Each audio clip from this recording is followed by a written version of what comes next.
I wasn't just left off a guest list. I was erased from my own brother's wedding. When the message popped up on my phone, "Hey, guest list finalized. Had to make some tough cuts. Hope you understand. Love you." My heart stopped. Tough cuts? I wasn't some distant cousin. I was his sister. I called my mom, demanding an explanation. She sighed, using that same condescending tone she always did when she wanted me to feel childish. "Oh, honey, it's just a wedding. Don't make a big deal out of this. Just a wedding. Just my brother's life. Just my family deciding I didn't matter." That was the moment something inside me broke. If they didn't want me there, fine. I wouldn't be. Instead, I booked myself a ticket to paradise, because if I was going to be excluded, I'd rather be excluded on a beach with a drink in my hand. The night I got that message, I couldn't sleep. I lay in bed staring at the ceiling, every memory of my brother Daniel crashing through my head like a storm. I thought of the time I stayed up all night to help him finish a college project, typing while he dictated because he'd broken his wrist. I thought of the time I covered part of his rent when he was between jobs, quietly slipping him the money so he wouldn't feel embarrassed. When his fiancée, Emily, left him once in college, who sat on the porch with him until sunrise, reminding him he'd be okay? Me.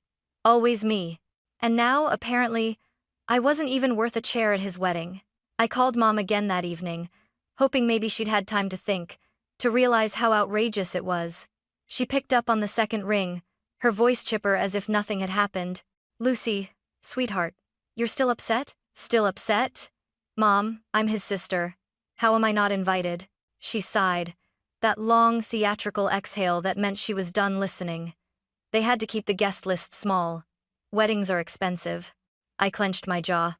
Small? I just saw Emily's Instagram story. 150 people. I guess I didn't make the cut. Mom clicked her tongue.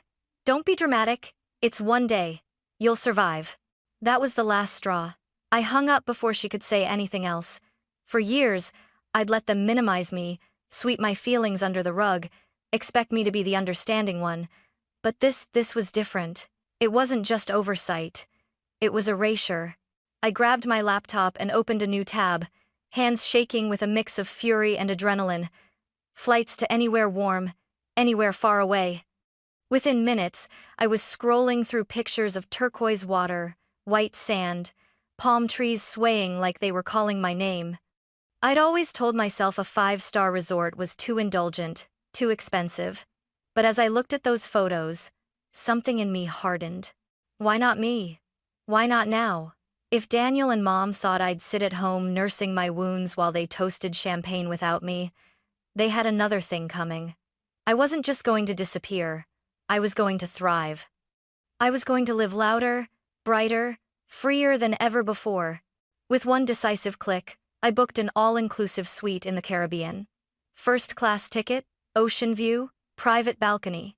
My heart pounded as the confirmation email appeared. I leaned back, a slow smile spreading across my face. They didn't want me at their perfect wedding? Fine. I'd have my own celebration, one where I was the guest of honor. The next morning, I woke up with a fire in my chest. For once, it wasn't dread, it was determination. I opened my closet, pulled out my old suitcase, and dropped it on the floor. The sound of the zipper felt like thunder in my quiet apartment. This wasn't just packing clothes, this was packing a statement. I tossed in swimsuits I'd barely worn, sundresses that had been hanging untouched for years, and sandals I'd bought but never had the right occasion to use. Well, this was the occasion. Every item I packed was a silent rebellion against the role my family had cast me, in quiet, dependable Lucy, who stayed in the background while everyone else lived center stage. As I folded my clothes, my phone buzzed on the nightstand. Another text from Mom. "Don't sulk, honey. It's just a wedding. We'll celebrate something else together soon." I stared at the screen, then laughed out loud. Celebrate what? My erasure? My absence? I didn't even bother replying. Instead, I snapped a photo of my open suitcase, colorful dresses spilling out, and posted it to my story with the caption, "New adventure loading." Within minutes, the reactions rolled in. My cousin Melissa sent a string of fire emojis. My college friend Rachel messaged, Where are you going? Even my coworker dropped a, "Yes, treat yourself." But the most satisfying ping came half an hour later. Daniel had viewed my story. No message, no call, just seen. That tiny notification felt like a spark of victory. He knew I wasn't sitting around, sulking like they probably expected. By noon, I was scrolling through resort photos again, double-checking my choice. Infinity pool? Check. Spa treatments included? Absolutely. Private balcony with an ocean view? Yes, please. For the first time in years, I wasn't thinking about what I should do for others. I was thinking about what I wanted. Later that day, I dragged my suitcase out to the living room, zipped it shut, and perched on top of it with a glass of wine in hand. I thought about how my family would be buzzing around, planning flower arrangements and seating charts, probably not even noticing my absence yet. But soon, they would. Because I wasn't just taking a vacation, I was rewriting the story. I poured myself another glass and whispered out loud, as if sealing a promise, "Lucy, you're done being the afterthought." The clink of my glass echoed in the empty room. It felt like the first toast I'd ever made to myself. 2 days later, I rolled my suitcase through the airport, my heart pounding with a mix of nerves and thrill. I'd flown plenty of times before, but never like this. First class. Just the thought made me grin. As I walked down the jet bridge and turned left instead of right, it felt symbolic, like I was finally stepping into a version of my life I'd been denied for too long. The seat was wide, the leather smooth, with more legroom than I knew what to do with. A flight attendant greeted me with a glass of champagne before I'd even buckled in. I held it up, letting the bubbles fizz against my lips. "To me," I whispered. Halfway through the flight, I pulled out my phone and snapped a picture, legs stretched out, glass in hand, clouds below me. Caption: "Guess I didn't make the wedding guest list, but I think I'll survive." The reactions came almost instantly. My cousin Melissa sent a row of laughing emojis. Aunt Karen replied, "Good for you, girl." Even a friend I hadn't talked to in years commented, "Living the dream." Then came the one I'd been waiting for. "Mom. Lucy, where are you? Are you seriously skipping your brother's wedding over this?" "Don't be petty."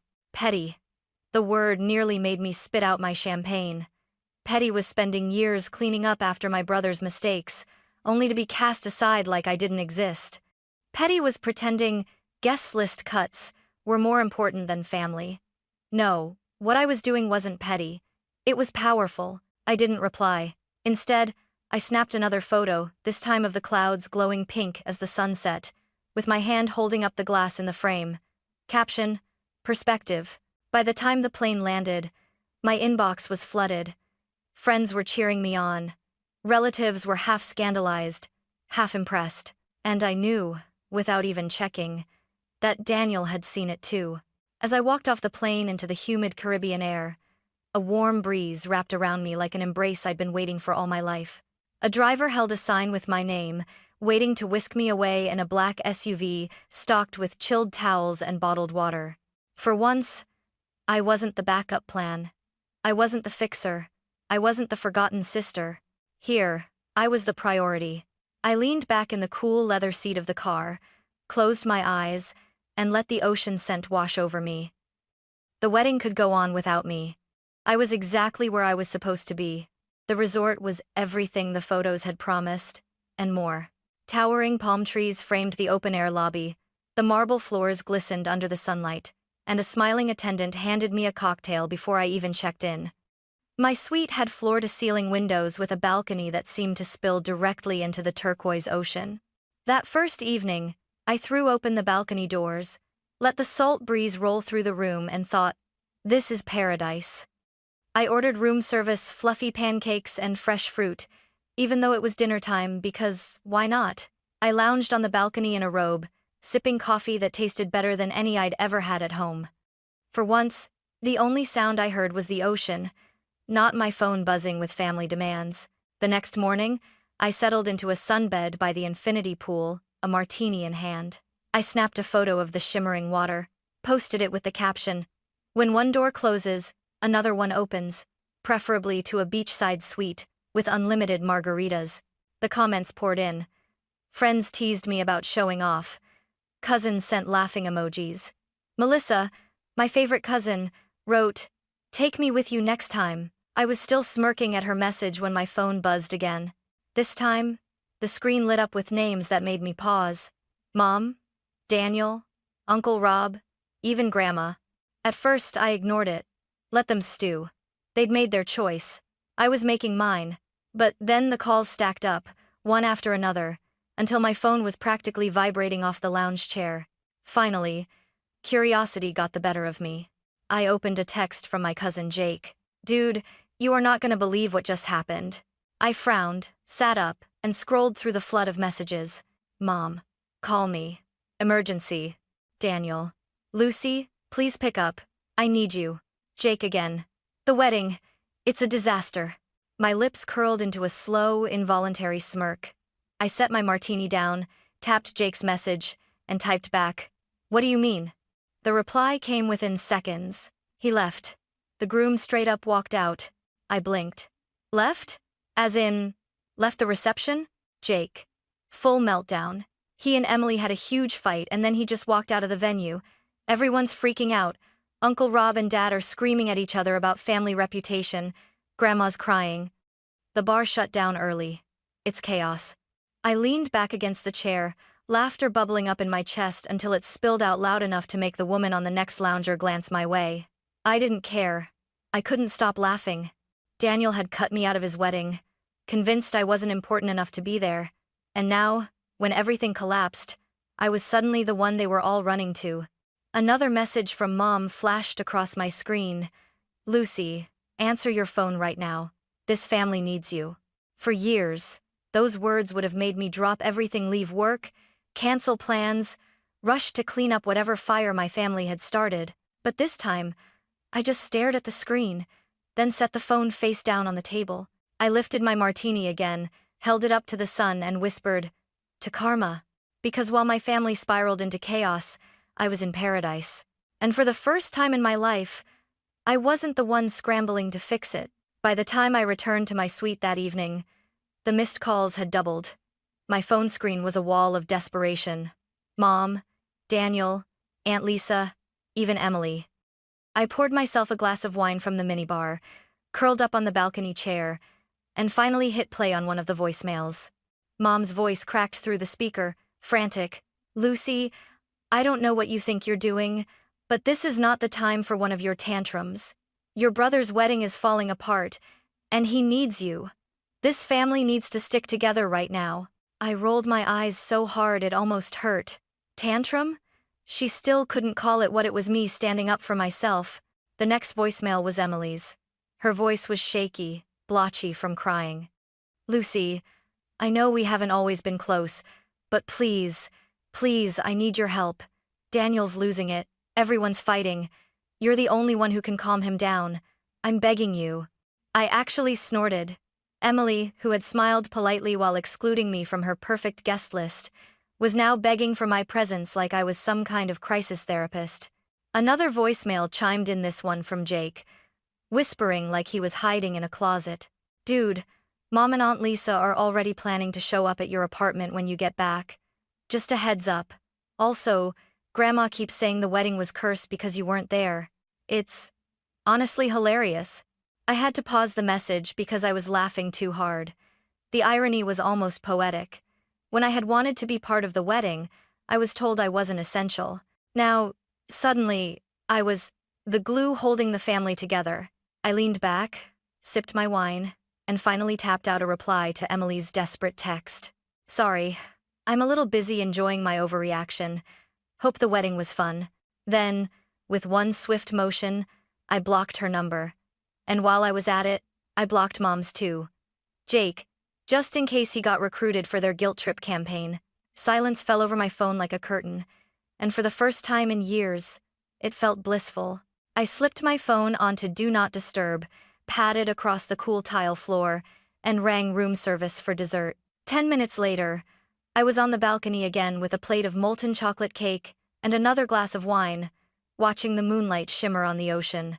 As I took the first bite, rich and warm, I thought about the chaos unraveling back home. Emily probably sobbing into her ruined makeup. Daniel sulking, furious that he couldn't control the narrative. Mom pacing, blaming me for everything. But me? I wasn't in the middle of it. For once, I wasn't their fixer. I raised my fork like a toast and whispered, "To freedom." And oh, it tasted sweet. By midnight, I was soaking in the enormous bathtub, lavender salts perfuming the steam, a flute of champagne in hand. My phone buzzed on the counter, lighting up with another flurry of calls. I didn't even bother to look. Let them panic. Let them scramble. For once, I was untouchable. The next morning, I woke to the sound of waves crashing and the faint scent of tropical flowers drifting in through the balcony doors. For a blissful moment, I forgot about the avalanche of calls from last night. Then I rolled over and saw my phone. 20 more missed calls, a handful of voicemails, and several blocked message notifications. I ignored them. Instead, I ordered room service pancakes, fresh mango, and a mimosa that sparkled like sunshine in a glass. I took a picture of the spread and posted it with the caption, "Starting my day stress-free. Hope everyone back home is doing okay." Minutes later, my phone buzzed again. This time, it was Melissa. Unlike the others, I didn't block her. She had always been the only cousin with a brain. Her text read, "Okay, I know you're ignoring everyone, but please call me. You're going to love this." I hesitated, fork halfway to my mouth. Melissa wasn't one for drama unless it was worth sharing. Finally, curiosity won. I dialed her number. She picked up on the first ring, voice bursting with energy. "Oh my God, Lucy, finally. Sit down because you're about to die laughing." I laughed, glancing out at the ocean. "Melissa, I'm sitting in a cabana with a mimosa. I think I can handle it." She sucked in a breath, then launched into the story. So, after the grooms stormed out, Emily had a complete meltdown. And I don't mean a few tears, I mean full-on screaming, throwing things, mascara running down her face. She went ballistic on the wedding party. I nearly choked on my mimosa. "That sounds about right." "It gets better," Melissa continued, barely containing her laughter. "Aunt Lisa muttered that none of this would have happened if you had been there to calm things down. Grandma overheard and jumped in, saying Emily had basically cursed her own wedding by cutting you out. Then she told Emily, in front of everyone, if you'd treated family better, you wouldn't be standing alone in your wedding dress right now." I burst out laughing so hard I had to set my drink down before I spilled it. The image of Emily getting lectured by Grandma while her wedding collapsed around her was too perfect. "And then," Melissa went on, her voice bubbling with amusement, "Mom tried calling the groom's parents, begging them to salvage the situation. Guess what his mom said?" I wiped tears from my eyes. "What?" She told Mom, "This is your problem now," and hung up. I roared with laughter, the sound echoing off the walls of my suite. "Oh, that's beautiful." Melissa giggled along with me. Anyway, Emily's still sobbing, still blaming everyone but herself. She swears she can fix it, but honestly, Lucy, there's no fixing this. It's done. I leaned back, stretching out in the sun. "You know the best part, Mel?" "What?" I took a slow sip of my mimosa, savoring the sweetness. "I don't care," Melissa cackled. "God, I love you. You're living every petty person's dream right now. And honestly, you deserve it." We talked for a few more minutes, her filling me in on every delicious detail of the fallout. When I finally hung up, I felt lighter than I had in years. They wanted a wedding without me. And now, thanks to their own choices, they had a disaster instead. I lifted my glass again, toasting the horizon. "To karma?" I murmured. And this time, it wasn't bitter. It was sweet, sparkling, and entirely mine. That evening, I treated myself to a sunset cruise. The yacht glided across the waves as the sky turned molten gold and deep purple, painting the horizon in colors no wedding photographer could ever capture. I leaned against the railing, a glass of champagne in my hand, the wind tugging at my hair. For the first time in years, I wasn't bracing for the next family demand. I was simply free. When the sun dipped below the horizon, the crew served a 5-course meal on deck. Perfectly seared scallops, tender filet mignon, and a dessert so rich it felt like silk melting on my tongue. I took a photo of the view with my wine glass raised and captioned it, "Zero regrets." The comments poured in before I'd even finished dessert. Friends were cheering me on, coworkers were jealous, and Melissa replied with, "Iconic. Keep it up, queen." I laughed so loudly, the couple at the next table glanced my way. Back in my suite later that night, I made the mistake of glancing at my phone.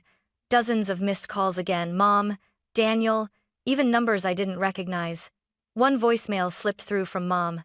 Her voice was sharp this time, not pleading. "Lucy, when you get back, we're having a family meeting. This nonsense has gone far enough." A family meeting. I almost spit out my wine. They excluded me, erased me from the biggest day of Daniel's life, and now they expected me to sit in a circle and hold hands like nothing happened? I typed a reply to Melissa instead. "They really think I'm coming back for a lecture? Hilarious." She responded instantly with a string of laughing emojis. The next morning, I woke to the sound of gulls outside my balcony. I wrapped myself in a robe, ordered espresso and croissants, and ate breakfast with the ocean spread before me. My phone buzzed again, another urgent text from Daniel. "Lucy, please. We can talk about the guest list later, but right now I need you. Don't abandon me like this." I almost laughed out loud. Don't abandon me? That was rich, coming from the man who had cut me out without blinking. I set the phone down, stretched my legs, and sipped my espresso. They could plan all the family meetings they wanted. I wasn't showing up to be scolded or guilt-tripped. I had found something better, peace. As the waves crashed rhythmically below, I whispered to myself. They wanted a wedding without me. Now they can have the aftermath without me too. And with that, I booked a spa appointment, slid my phone back onto Do Not Disturb, and let the day carry me into bliss. By the third morning in paradise, I felt lighter than I had in years. No guilt, no gnawing anxiety in my chest, no endless to-do list of family obligations. Just me, the sea breeze, and a hotel robe so soft it felt like a hug. I turned my phone back on out of sheer curiosity, and within seconds, the screen lit up like a slot machine. 20 missed calls, dozens of texts. One from Mom. "You need to stop acting like a child and come home. We'll sit down as a family and fix this." Another from Daniel. "Lucy, I can't believe you're doing this to me. You're being selfish." And Emily, the bride who hadn't even wanted me there. "I'm heartbroken. Do you even care?" I laughed so hard I nearly spilled my coffee. Care? After they'd erased me from their perfect day? They wanted me to clean up their mess now, the same way I'd always cleaned up after them. Then a final message popped up from Melissa. "Heads up, your mom is organizing a family meeting when you get back. Just thought you should know." I nearly choked on my croissant. A family meeting. As if I'd just walk back into their arms, let them guilt-trip me, and pretend none of this ever happened. Not happening. I typed back to Melissa. "Thanks for the warning, but I won't be there." She responded instantly. "Wait, what do you mean?" "Me. I'm extending my trip." I could almost picture her face, a mix of shock and amusement. Seconds later, her reply came through. "Iconic. Tell me everything when you're back, whenever that is, lol." I grinned, pulled up my laptop, and within a few clicks, extended my reservation another full week. Another week of silence. Another week of peace. Before heading to the beach, I decided on one final act. I scrolled through my contacts, opened the group chat with Mom, Daniel, and Emily, and typed, "Oh, so now you want me around? Sorry, I'm too busy enjoying my overreaction. Have fun cleaning up your own messes." Then, with deliberate calm, I blocked them all. Phone down, drink in hand, sun warming my skin. For the first time in my life, I wasn't their fixer, their fallback, their safety net. I was my own priority. That afternoon, I lounged under a cabana with a tropical cocktail, waves lapping at the shore just feet away. The chaos of my family felt like another universe, one I'd finally escaped. I raised my glass to the sky, whispering, "To freedom, to peace, to choosing me." The words lingered in the salty air, carried away by the breeze. And as the sun dipped low, painting the horizon in shades of fire, I knew one thing for certain. I had no guilt, no regrets, no looking back. For the first time in years, I chose me.